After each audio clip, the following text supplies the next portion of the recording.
Magandang gabi mga kadeway. O itinespire natin itong ating itong update pala dito sa aking ginagawang Calandius oil. Tinespire ko na para makita natin yung yung apoy.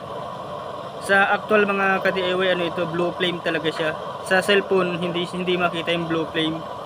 Pero pag sa actual ito dito sa makikita nyo mismo, hindi sa cellphone. Blue flame na blue flame 'yan.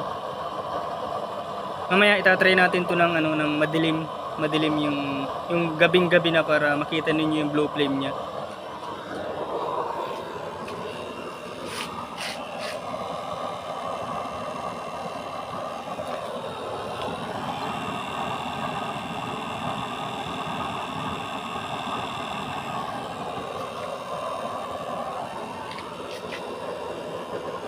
Ito nga pala yung yung order sa atin.